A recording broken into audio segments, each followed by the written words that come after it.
Hello friends, my name is JJ, and welcome to another exciting chapter in cultural studies of the Lesser 30 era. The Lesser 30 era was the years between 1993 and 2025. It was an era of much less dramatic cultural achievement than the Great 30, which was 1961 to 1993. I have been working on a general theory of American culture in which everything is measured in 32-year chunks. Anyway, the fact that less happened in the Lesser 30 than the Great 30 can paradoxically make the Lesser 30 more interesting to study, just because our expectations of it start so much lower. And so today, I thought it might be interesting to examine the ways in which American beverage culture has specifically changed during this time. If you could take a guy from 1993 and transport him to our current year, what do you think would surprise him the most when it comes to the sorts of things that we now consider normal and familiar to drink? So probably the biggest change in American drink culture would be the dramatic reimagining of coffee that has occurred over the last 3 decades. This is something that is very much associated with the 1990s in particular, a decade in which coffee underwent a significant cultural evolution from being a very mundane drink associated with like disgusting dehydrated powders or a sad machine in the office break room or glass pots that sat all day on heating pads in roadside diners, and into a much higher quality, more expensive drink that you would get handcrafted for you by a barista at a specialty coffee shop. So it's obviously impossible to talk about this coffee revolution without mentioning Starbucks, which is definitely one of the single most culturally significant corporations of the Lesser 30 era. Starbucks was founded in Seattle in 1971, but was initially just a small local chain selling plain black coffee and bags of coffee grounds. But then in 1987, it was taken over by a guy from New York named Howard Schultz. According to his best-selling memoir, Howard had been radicalized by a recent trip to Italy, where he fell in love with Italian coffee culture, and from that moment on, I was determined to bring world-class coffee and the romance of Italian espresso bars to the United States. And apparently that is just what Americans wanted, because the massive explosion of Starbucks during the 1990s and 2000s proved to be one of the great business success stories of the time, and the reason why this book was a bestseller. When Schultz took over in 1987, there were just 5 Starbucks stores, all in Seattle. A decade later, there were 900 all across North America, and a decade after that, 6,000. Today, there are more than 16,000, putting it up there with McDonald's and Walmart is one of the most ubiquitous and iconic chain stores on this continent. Starbucks' success, in turn, spawned endless copycats to the point where it is now reasonable to expect even the smallest American town to have multiple cafes in the Starbucks style. An abundance of Starbucks-style coffee shops, in turn, made Italian-style coffee drinks accessible and familiar to the American middle-class market for the first time, turning things like espressos, cappuccinos, macchiatos, and lattes from rare dessert treats that you might occasionally get at a fancy restaurant to powerfully ordinary things that people began buying every single day as part of their morning routine. New technology has now even made these once intimidating drinks simple to make for yourself at home. In 2003, the Keurig Corporation released the B100 single cup brewer, which has steadily risen to become America's most popular home espresso machine, now found in 38 million households across the US. This evolution of a style of coffee that was once considered exotic and elite into something expected and routine serves as a good example of the economic prosperity that defined at least the first half of the Lesser 30, and was initially often treated with bemusement by the press as an example of the supposed yuppification of American culture, which is to say the rise of a much more luxurious and snobbish standard of living among the middle class. This seems weird now, but there was a time in which the idea of paying $2 for a coffee was considered almost offensively decadent, with the idea of knowing how to order a caramel macchiato or an oat milk latte something very obnoxious and pretentious. You see this a lot in the pop culture of the 90s, where a character who drinks lattes or espressos is portrayed as being like insufferably trendy. The incompetence of that man. I very clearly asked for a whisper of cinnamon. He's given me a full-throated shout. The innovative nature of this new style of coffee was carried over to the aesthetics of the coffee shops themselves, which were once again pioneered by Starbucks as part of Howard Schultz's effort to bring a very specific European cultural vibe to the US. These new types of coffee shops were designed to be cozy places to hang out for long periods of time, which had a big influence on how we think of the act of drinking coffee itself, something relaxing and calm, which is kind of ironic given how much it amps you up. A lot of these aesthetics were also bound up in some of the aspects of the lesser 30 food culture that we discussed in the previous video, namely the move towards offering more natural and authentic dining experiences in which customers gravitated towards casual snacks and meals that were very visibly handmade. And thus we got a proliferation of farmhouse chic or pseudo-industrial style coffee shops where cool baristas would hand you a nice porcelain mug of cafe mocha accompanied by a slice of lavender honey banana bread baked freshly in-house. As the years went on, however, the fanciness of American coffee culture mutated in some rather extravagant ways that ultimately served to downplay the significance of the actual coffee in a number of popular coffee shop drinks. Things like white chocolate frappuccinos, red velvet macchiatos, and of course the notorious pumpkin spice latte became primarily defined by their sugary flavor syrups and high volumes of cream and whipped toppings, which reduced the actual coffee taste to a pretty mild aspect of the overall flavor of the drink. This then had the ironic consequence of making plain black coffee a somewhat rebellious and even slightly snobby thing to order by the end of the lesser 30, a symbol of one's willingness to opt out of a once highbrow cultural movement that had since grown more than a little basic.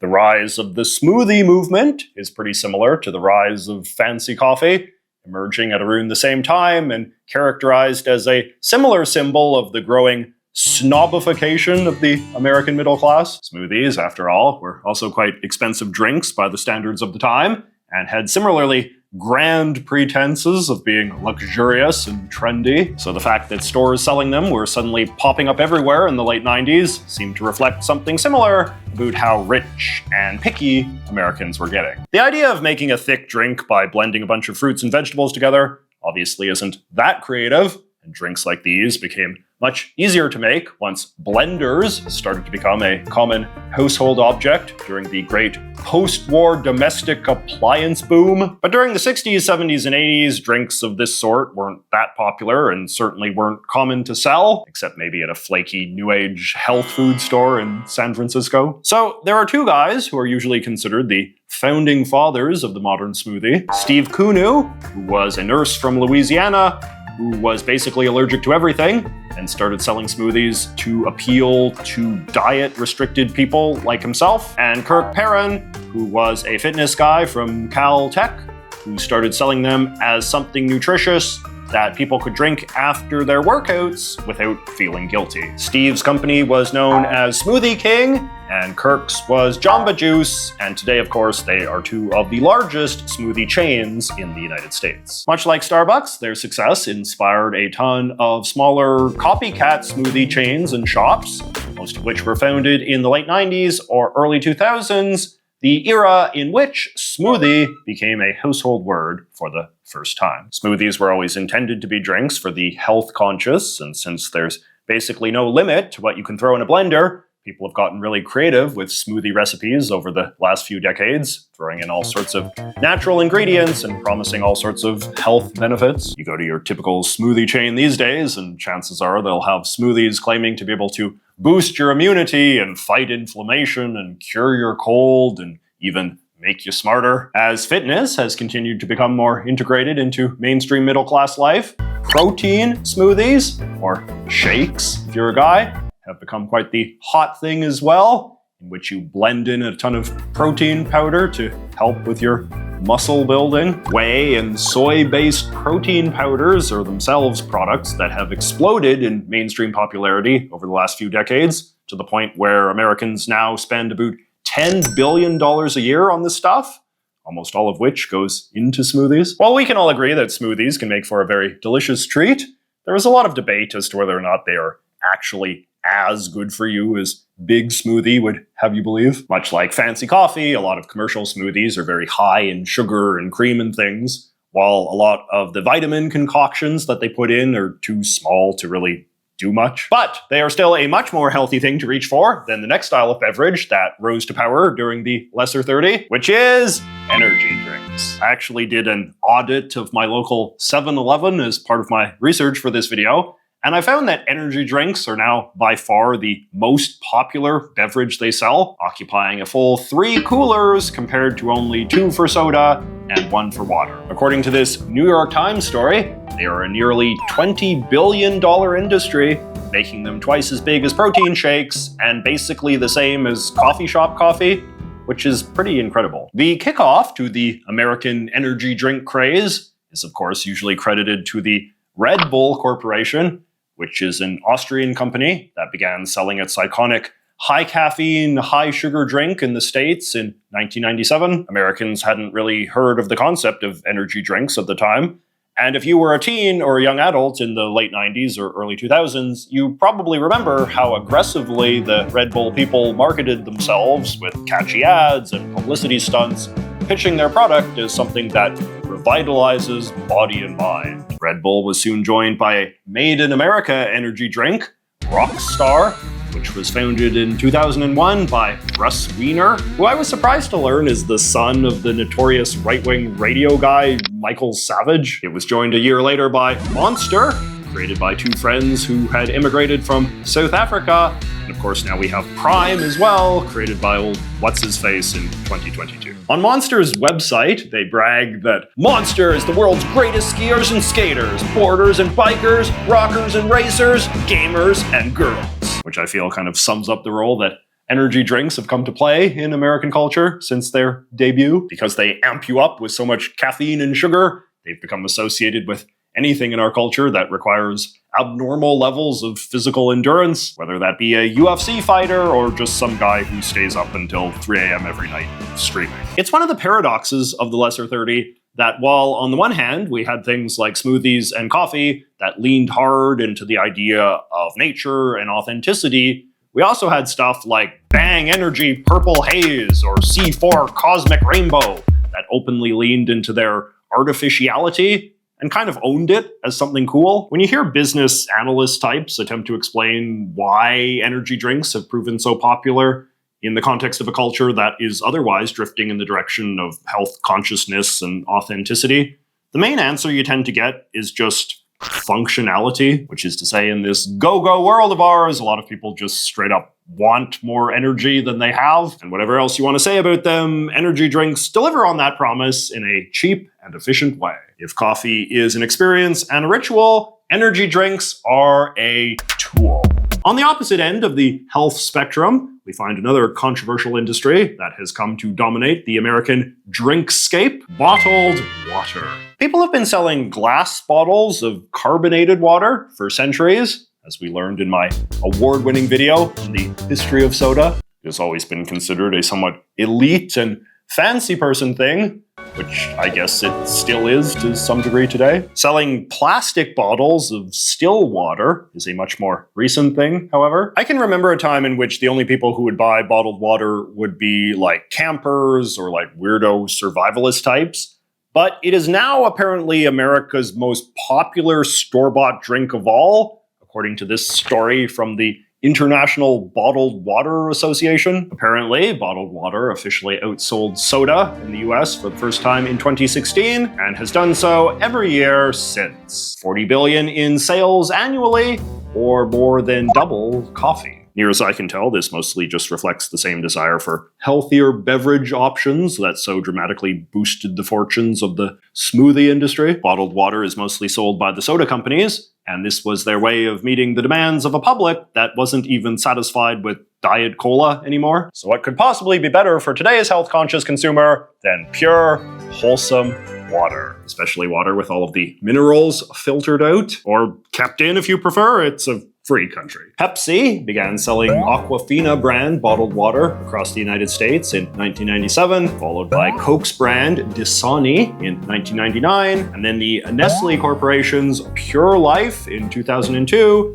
which have remained the three dominant brands ever since. Once again, this stuff was initially the subject of much teasing from social commentators. Oh ho ho, they said, buying water? What's next? Buying air? Clearly the public has too much money these days. But I think we can all concede that if you do have money to spare, bottled water can obviously be very useful and convenient when you're out and about. There's often not a public water fountain around when you need one, and not everybody wants to haul around their own water bottle all day. In the last 2 decades in particular, we have seen a huge growth in the number of water brands available in supermarkets, vending machines, cafes, and corner stores, each claiming to be cleaner and more mineral-free or mineral-full than the last. Some brands get their water from exotic places, like the iconic Fiji water, which imported its first bottle to the States in 1997. But a lot of it is just a slightly more filtered version of the same water that you get from your tap. This is something that people tend to be very skeptical of as well. The degree that bottled water, even the kind harvested from mountaintop glaciers or volcanic aquifers in the South Pacific,